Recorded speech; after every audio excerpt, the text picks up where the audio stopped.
뭐든 이 꽁꽁 싸맬수록 그 의혹은 커질 수밖에 없고 요즘 김현지 실장을 둘러싼 게 딱 그렇습니다. 김현지 제1부속실장과 관련해서 여러 가지 얘기들이 나오고 있고 그리고 그 많은 얘기들 중에서 우리는 궁금한 것들이 너무 많은데 그 궁금증을 하나도 잘 풀리지가 않습니다. 너무나 베일에 꽁꽁 감춰져 있기 때문입니다. 과연 김현지 비서관은 누굴까요? 일단 저희가 준비한 그래픽부터 한번 보시죠. 이틀 전에 총무비서관에서 제1부속실장으로 자리를 옮긴 김현지 실장. 1970년 초중반생으로 전해집니다. 추정되고 있고 광주 출신 아니겠냐라는 추정 나오고 있고요. 서울 소재 여대를 졸업했다던데라는 어떤 추정이 지금 나오고 있습니다. 그러니까 언제 태어났고 고향이 어디고 학교가 어딘지 이걸 전혀 정확하게 알려져 있지 않습니다. 고등학생 자녀가 있다는 정도만 확인이 됐다. 그리고 오늘 또 뭐 김장겸 국민의힘 의원인가요? 김장겸 국민의힘 의원은 특정 대학을 또 언급했습니다. 신구대학교, 성남 소재의 신구대학교를 졸업한 것으로 얘기를 들었다라는 거죠. 얘기를 들었다. 본인도 이건 확인했다기보다는 제보를 받았다.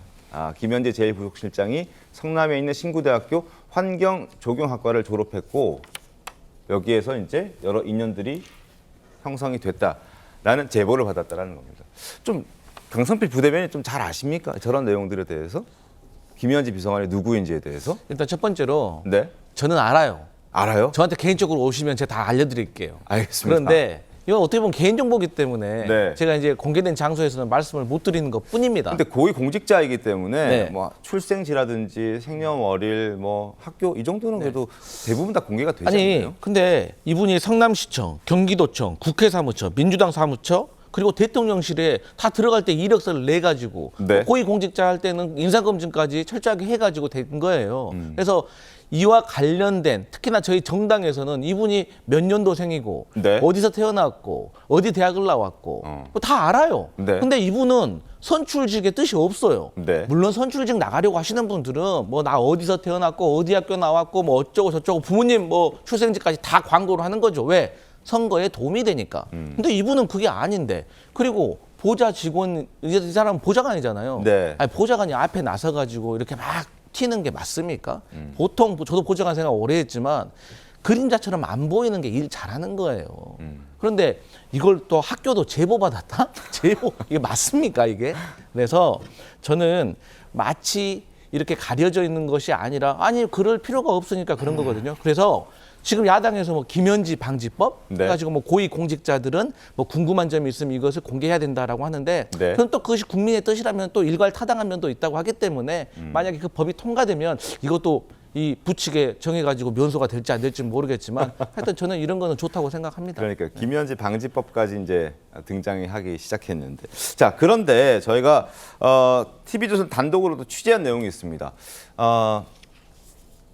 이재명 대통령과 김현지 비서관이 30년 전에 시민운동할 때 서로 알게 됐다라고 지금 알려져 있지 않습니까? 그게 1998년도입니다. 근데 그때 변호사로 활동하던 그 시기에 이재명 대통령이 당시 변호사로 활동하던 그 시기에 받아야 할, 이 대통령이 직접 받아야 할 수임료와 성공보수 이런 것들을 이재명 대통령이 받은 게 아니라 김현지 비서관이 실장이 받았다는 내용이 판결문을 통해서 저희 TV조선이 확인을 해서 어제 기사를 썼습니다. 근데 변호사님, 임조혜 변호사님, 이런 일이 이게 이례적인 건가요? 아니면 일반적으로 저런 일이 흔합니까? 어떻습니까? 사실 뭐 성공보수를 약정을 했는데 네. 이 받을 권리를 누구에게 하는가? 그러니까 본인이 수행을 한 소송에 대해서 성공보수를 받을 게 있는데 그걸 다른 사람에게 넘기는 건 네. 이례적이라고 평가할 수 있겠죠. 보통 같은 경우라면 성공보수는 내가 일한 정당한 대가로 책정이 된 거기 때문에 네. 일한 당사자가 가져가겠지만 뭐 법리적으로 불가능해 보이진 않습니다. 네. 돈을 받을 권리 어떤 채권이 있고 이 채권을 넘겼다는 것이 불가능한 일은 아니겠지만 이와 같은 상황은 좀 이례적이다라는 평가는 저는 가능하다고 봅니다. 김 전 최고 어떻습니까?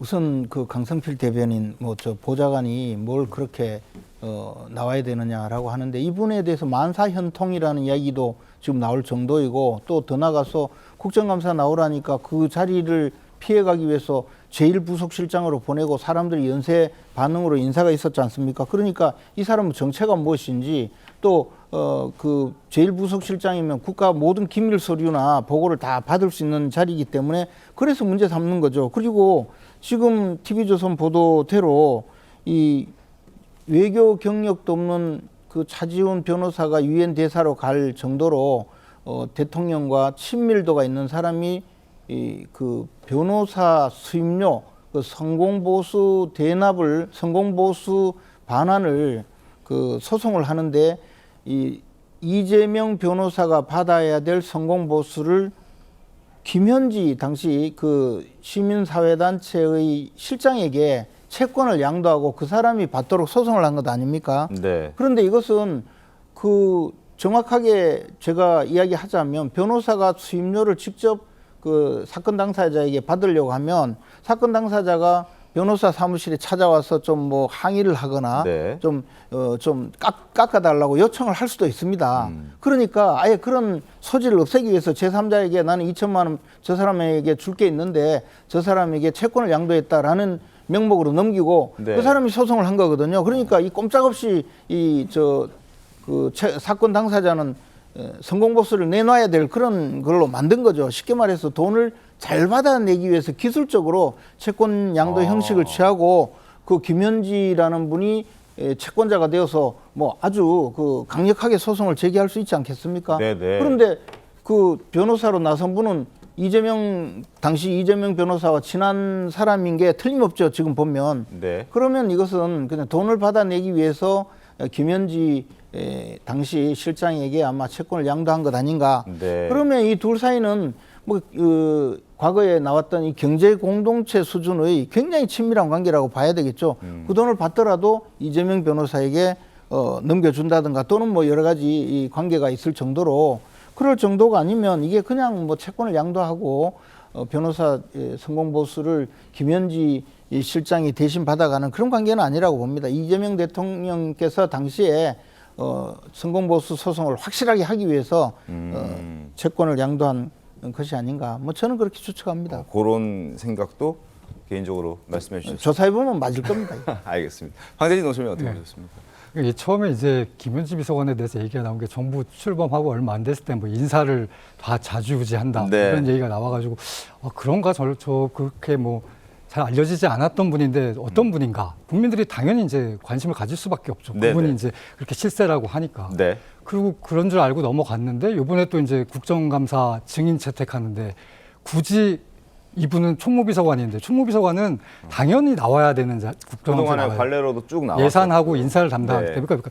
이게 국정감사라는 게 기본적으로 살림살이 잘하고 있는지를 보는 건데 국가 돈을 가지고 그러니까 그 살림살이 돈을 그 관장하는 게 김현지 이제 총무비서관이니까 그 당시에 나오는 게 당연한데 왜 굳이 감싸느냐. 그래서 국민들은 또 두 번째로 아니 이 사람이 도대체 누구길래 왜 이렇게 네. 감싸고 감추려고 하는 거지?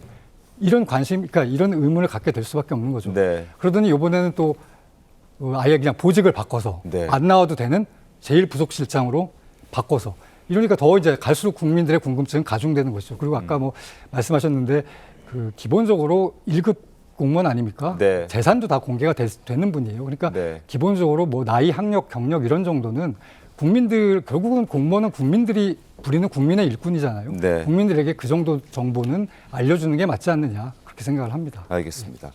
이재명 대통령과 어떤 특수관계인 건 분명해 보이는데 이재명 대통령도 실제 김현지 이제 실장을 여러 사람들이 있는 공간에서 언급한 적이 있습니다. 김민석 총리를 포함해서 국무위원들이 죄다 모여 있었던 지난 7월의 상황이었는데요. 정말 특급 칭찬을 했습니다. 그만큼 아끼는 사람이라는 걸 보여주는 대목일 텐데 영상 한번 보시죠. 급식 학교 결식아동 급식 카드 있었어요 옛날에. 그게 결식아동 카드라는 게 딱 표시가 돼 있어요. 그 저 김현지 보좌관이 지적해가지고 고쳤는데 그래. 그래서 제가 똑같이 일반 신용카드하고 똑같이 만들어서 줬죠. 이 공직자가 하기 따라서 세상이 정말 흥하기도 하고 망하기도 하는데 이 대통령의 지근거리에서 이제 제1부속실장으로 근무를 하게 될 텐데 정말 베일에 쌓여 있는 인물이다 보니까 주변 사람들의 목소리로 과연 확인할 수밖에 없는, 간접적으로 확인할 수밖에 없는 과연 김현지라는 사람이 어떤 사람인지에 대해서, 그래서 저희가 여러 사람들의 목소리를 한번 좀 모아봤습니다. 먼저 김지호 민주당 대변인 목소리 한번 들어보시죠. 김현지 비서관이 좀 상냥한 편이에요. 상냥한. 친절하고 다른 사람들하고도 잘 지내고. 네, 제가 김현지 비서관하고 일하면서 가장 편했던 것은 예. 이분이 이 어떤 조직 내 레드팀 역할을 확실히 하시는 분이에요. 저희끼리는 막 제초제라고 놀리기도 하는데 굉장히 깔끔하게 원칙대로 법대로 처리하셔서 자, 김주호 대변인은 과거 함께 일을 해봤던 경험이 있는 김주호 대변인은 상냥한 편이고 친절하고 사람들과 잘 지낸다 이렇게 얘기를 했습니다. 그렇다면 성남시 의원으로 활동했던 이기인 최고위원은 또 어떻게 김현지 실장을 기억하고 있을까요? 천하람 원내대표의 목소리로 한번 확인해 보시죠. 개혁신당의 이기인 사무총장이라고 성남시 의원을 하면서 이제 당시 성남시장이던 이재명 시장을 견제했던 저희 사무총장이 있어요.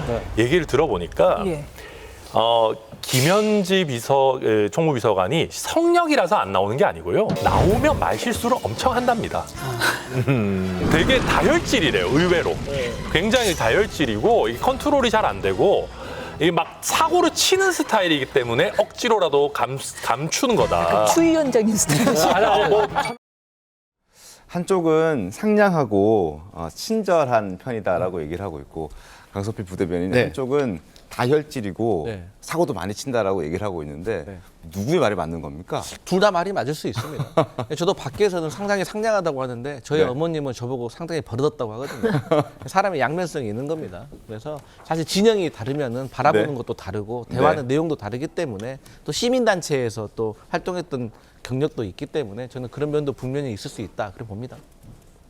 김정철 의원 어떻게 보셨습니까? 근데 이제 뭐 컨트롤이 안 될 정도로 다혈질이다라고 한 것은 성남시에 있을 때 이야기잖아요. 네. 성남시 정도에서 성남시 행정을 할 때 그때는 그럴 수 있지만 지금 대통령실에 더군다나 총무비서관으로서 또는 네. 지금은 이제 그 대통령을 가장 가까이에서 모시는 제1부속실장인데 그런 경우에 더군다나 전 국민이 지켜보는 국회 운영위원회 국정감사장이 나와서 어떤 발언을 할 때 함부로 하겠느냐? 네. 저는 그렇게 보진 않습니다. 저는 이제 민주당에서 극구 그 국정감사장에 김현지 비서관을 내보내지 않으려고 한 것은 네. 단순히 말실수할까봐 그런 조치를 한 것이 아니고 대통령이 직접 뭐 김현지 비서관을 감히 누가 부르냐 하는 정도로 강력한 지시가 있기 때문이라고 네. 보고 있고요. 네. 그럼 그 이유가 뭐겠느냐? 단순히